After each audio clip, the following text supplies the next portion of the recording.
Hello दोस्तों, आज हम बात करेंगे आज़ाद भारत में हुए पहले आम चुनाव और चुनाव आयोग के बनने की कहानी के बारे में। यह एक ऐसी गाथा है जो लोकतंत्र की मजबूती और भारत के इतिहास में एक महत्वपूर्ण मील का पत्थर साबित हुई। भारत को 15 अगस्त 1947 को आज़ादी मिली, लेकिन इसके साथ ही देश का बंटवारा भी हुआ। बंटवारे के दौरान देश को भारी हिंसा और विस्थापन का सामना करना पड़ा। इन चुनौतियों के बावजूद भारत ने लोकतांत्रिक शासन की राह अपनाई और यह तय किया कि हर नागरिक को वोट देने का अधिकार मिलेगा।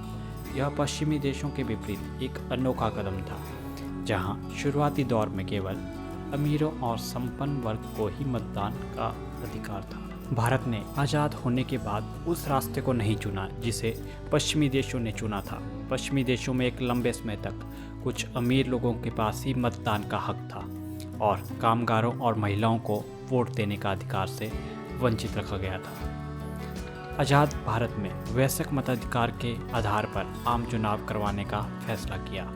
यह एक अभूतपूर्व फैसला था जिसकी बदौलत नए भारत की किस्मत तय होनी थी। आज़ादी से पहले केवल सीमित संख्या में लोगों को वोट देने का अधिकार दिया गया था।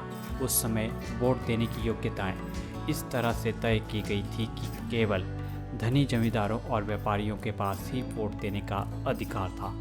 आज़ाद होने के 2 सालों के भीतर भारत में चुनाव आयोग की स्थापना हुई और मार्च 1950 में सुकुमार सेन को पहला मुख्य चुनाव आयुक्त नियुक्त किया गया। नियुक्त होने के अगले महीने में ही जनप्रतिनिधि कानून संसद में पारित कर दिया गया, जिसके बाद भारत के पहले प्रधानमंत्री जवाहरलाल नेहरू ने अगले वसंत तक देश में चुनाव कराने की इच्छा जाहिर की। इतने कम समय में भारत जैसे बड़े देश में चुनाव करवाना एक मुश्किल काम था। भारत में हुए पहले आम चुनाव में करीब 17 करोड़ लोगों ने हिस्सा लिया, जिसमें 85% लोग न तो पढ़ सकते थे और न लिख सकते थे। कुल मिलाकर करीब 4500 सीटों के लिए चुनाव हुआ था, जिसमें 499 सीटें लोकसभा की थी। सुकुमार सेन के सामने कई तरह की चुनौतियाँ थीं, जैसे ज़्यादातर अशिक्षित मतदाताओं के लिए पार्टी चिन्ह, मतदान पत्र और मतपेटी किस तरह की बनाई जाए। साथ ही चुनाव के लिए मतदान केंद्र का भी चयन करना था। इसके अलावा ईमानदार और सक्षम मतदान अधिकारी की भी नियुक्ति करनी थी। उनके सामने सबसे बड़ी समस्या थी कि महिला मतदाताओं का नाम मतदाता सूची में जोड़ना। बहुत सी महिलाओं को अपना नाम बताने में झिझक थी। वो अपने आप को किसी की बेटी या किसी की पत्नी कहलाना ज़्यादा पसंद करती थी। सुकुमार सेन ने अपने अधिकारियों को निर्देश दिया कि इस तरह के मतदाताओं का ब्यौरा लिखने की जगह कड़ाई से मतदाता का नाम दर्ज करें। पश्चिमी देशों में मतदाता पढ़े लिखे होने के कारण राजनीतिक दलों को नाम से पहचान जाते थे। वहीं भारत में मतदाताओं को समझाने के लिए तस्वीरों का सहारा लिया गया। हर मतदान केंद्र पर मतपेटियां रखी रहती थी, जिस पर पार्टी का चुनाव चिन्ह बना होता था और मतदाताओं को उसमें अपना वोट डालना पड़ता था।